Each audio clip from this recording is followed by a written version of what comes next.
If I told you a story about um, a married king who commits a horrific assault, a cannibalistic mother-in-law plotting to cook her own grandchildren, and a protagonist who only survives because her newborn baby uh, accidentally sucks a poisonous splinter out of her finger. You'd probably assume we were talking about a medieval true crime thriller or something. Right, exactly. You certainly wouldn't picture, a magical castle, a gorgeous waltz, or a fairy tale meant for young children. Definitely not.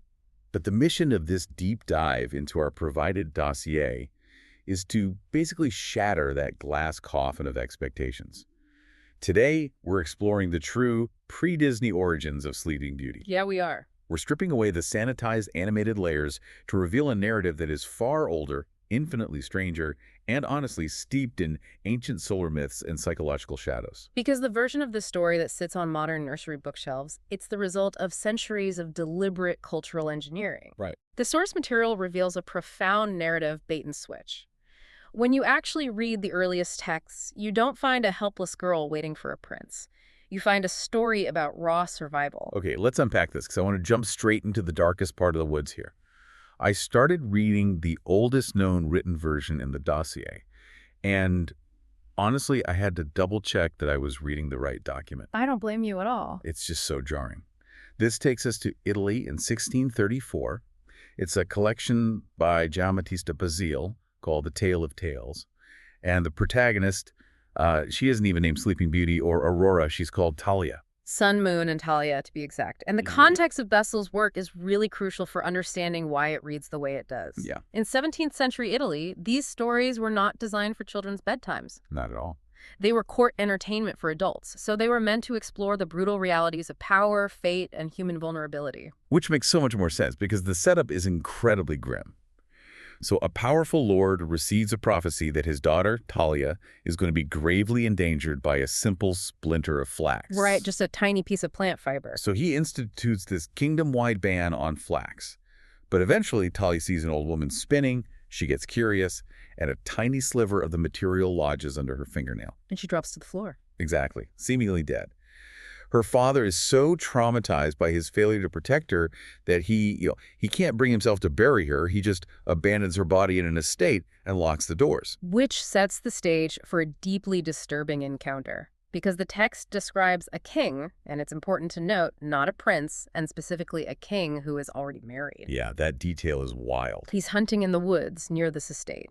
His falcon flies through a window, and when he goes in to retrieve it, he discovers Talia's unconscious body. Right. He is captivated by her beauty, and rather than trying to break the curse or rescue her, he assaults her while she is in this magically induced coma. It's just horrifying. And then he simply rides away and leaves her there. I found myself rereading that paragraph just stunned. It completely upends the romantic framework we are so used to. Oh, completely. Because 9 months later, Talia is still completely unconscious, and she gives birth to twins. While asleep. Yes. The infants are hungry, they're rooting around for nourishment, and one of them starts suckling on her finger, accidentally drawing out the toxic flax splinter. So the mechanism of her awakening isn't true love's kiss. No. It's the desperate instinct of her own child. She wakes up alone in an abandoned house, suddenly a mother to 2 infants she has no memory of conceiving. And scholars who analyze Basile's text, they point out that this is a raw exploration of powerlessness. Totally. Talia is a woman rendered entirely helpless, acted upon without her consent by someone at the absolute top of the social hierarchy. Right, the king. Yet the narrative frames her awakening as a triumph of survival. She's a mother navigating profound trauma and isolation long before the king ever returns to the narrative. And when he does return, the story just accelerates into absolute chaos. It really does. He checks on the estate, finds her awake with the children, whom she has named Sun and Moon, and decides he wants to be with her. But we cannot forget he has a wife. The queen. Yes, the queen discovers this secret family, and her retaliation is unspeakable. She orders her servants to kidnap the twins, cook them into a meal, and serve them to the king. The psychological cruelty of that moment in the text is staggering. She wants him to consume his own lineage. Fortunately, the cook secretly swaps the children for animals, so the horrific meal doesn't actually happen. Thank goodness for the cook. Right. But the queen then attempts to have Talia thrown into a massive fire. The king bursts in at the last second, throws his own wife into the flames instead, and marries Talia. It's a lie. It feels like an incredibly cynical view of humanity. How do the sources interpret the actual meaning behind this bloodbath? Well, the dossier highlights the deep irony of Basile's final moral, which loosely translates to those whom fortune favors find good luck even in their sleep. Wow, okay. On the surface, it sounds like a dismissal of her trauma, but analytically, it underscores that Talia's endurance is the point. She survives the prophecy, she survives the violation, and she survives the queen's wrath. So the obvious question here is, if the foundation of this story is built on sexual assault, child cannibalism, and spousal murder, what is the mechanism that transforms it into a sanitized bedtime story? Right. How do we get to Disney? Yeah, I keep thinking of it like an architectural renovation. It feels like subsequent authors inherited this terrifying medieval torture dungeon and just, started painting over the bloodstains to sell it as a cozy cottage. That architectural analogy actually maps perfectly onto the historical record. The first major renovation happened in 1697 in France by Charles Perrault. Right? He wrote The Sleeping Beauty in the Wood. Perrault was writing for the French literary salons. Right, very fancy. Exactly, a culture obsessed with decorum and courtly virtue. The assault of an unconscious woman by a monarch was no longer considered acceptable entertainment, so Perrault painted over that foundation. He bought in the fairy. He did. He introduced the uninvited fairy to deliver the curse, the 100-year sleep, and the magical thorn barrier that parts only for the destined prince. But he didn't tear down the whole house. He kept the weird, dark basement. He really did. Because in Perrault's version, the story doesn't end when the prince wakes her up. They get married in secret. They have 2 children named Aurore and Jourdan and Day. And then we meet the prince's mother. The ogress. Yes.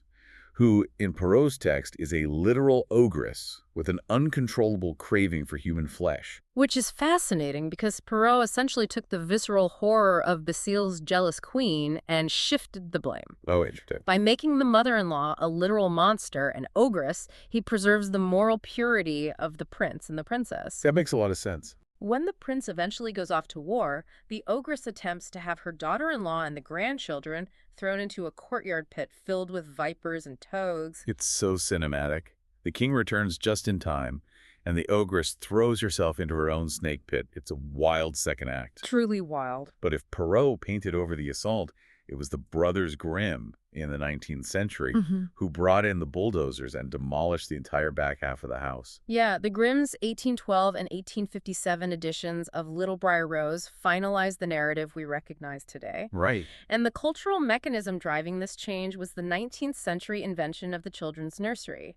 Society began to view childhood as a distinct, innocent phase of life that needed to be protected from adult realities. They just cut the dark stuff. Exactly. The Grimms cut the entire second half of the story.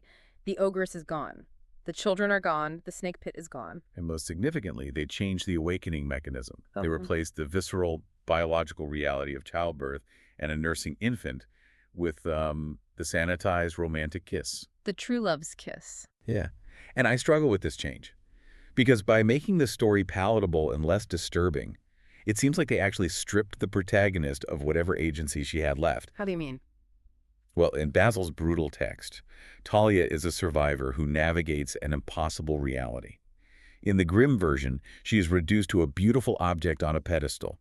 She simply lies there until a man acts upon her. You are identifying a massive critique within fairy tale scholarship. The Grimms replaced a complex, suffering human with a passive ideal of femininity. Right. The prince becomes the sole active agent in the narrative. But an interesting phenomenon occurs when you strip away all that messy plot and human trauma. What was that? The underlying symbols of the story suddenly take center stage. When the narrative is just a girl, spinning wheel, and asleep, those elements become a massive canvas for mythological interpretation. Oh, I love that. Let's unpack those symbols because the dossier provides some fascinating frameworks. The first one is the solar myth. The scholars argue that this entire story was originally an attempt by ancient people to explain the changing of the seasons. Think about the mechanics of the natural world before modern science. The princess represents the sun. Okay. Her pricking her finger and falling asleep isn't just a curse. It is the physical descent of the sun into winter, into the long, dark spaces where the earth freezes. And the prince. The returning prince represents the spring, bringing light and heat to wake the frozen world. Which explains the sleep, but why a spinning wheel? Like, why is that specific object the thing that triggers the winter.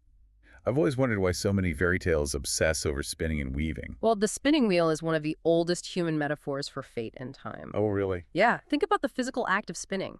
You take a chaotic, unformed mass of wool, which represents endless potential, and you draw it out into a single, fragile, linear thread. And that thread is life. Exactly, a human lifespan.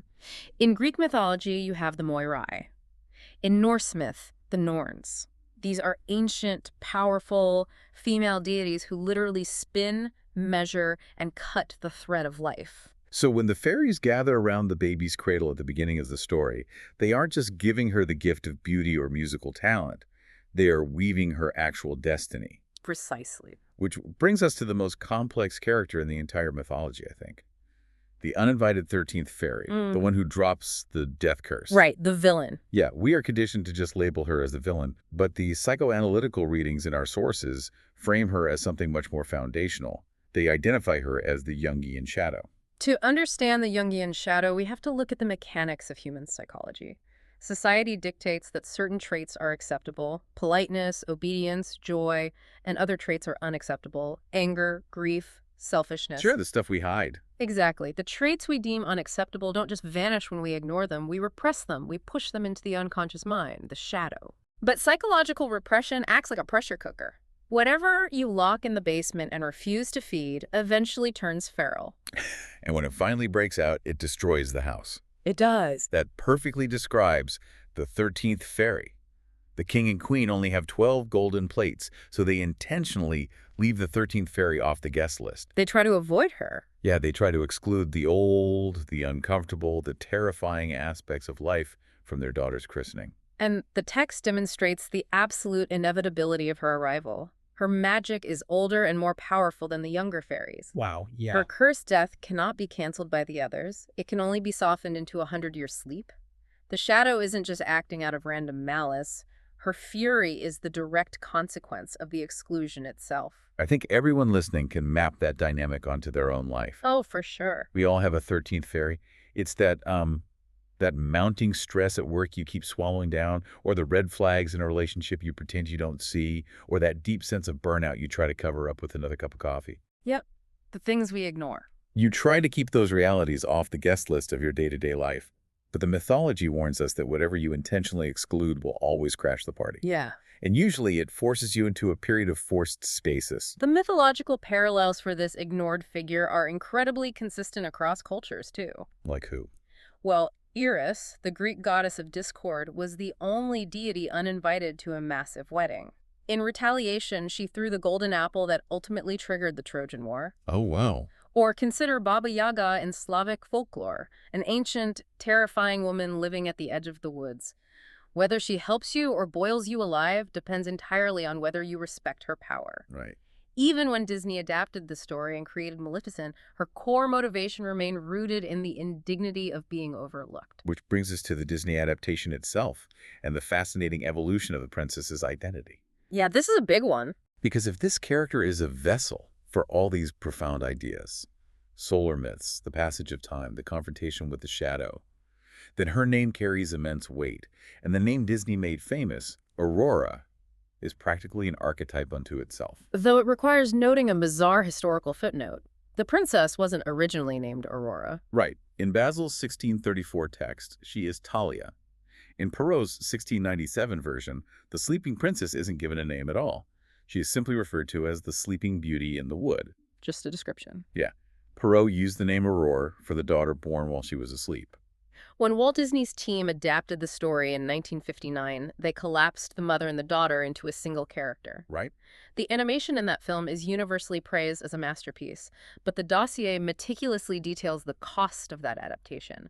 They erased the assault, they erased the children, and they replaced the cannibalistic mother-in-law with Maleficent, who is an iconic villain but functions very differently than the horrific family dynamics of the original. But the greatest tragedy of the Disneyfication is what they did to the character of Aurora herself. How so? They gave her this incredibly powerful, evocative name, and then they gave her only 18 lines of dialogue in the entire film. Only 18. 18 lines. She has less speaking time than any other Disney princess. She is almost entirely devoid of interiority. Even in the 2014 live-action Maleficent film, which the sources note did an interesting job of restoring maternal agency by making the true love's kiss about a mother's protective love, Aurora herself is still relegated to a smiling, passive bystander in her own life. The irony is profound when you examine the mythological etymology of her name. In Roman mythology, Aurora is the goddess of the dawn. Oh. She is not a passive figure. She physically renews herself every morning, flying across the sky to announce the arrival of the sun.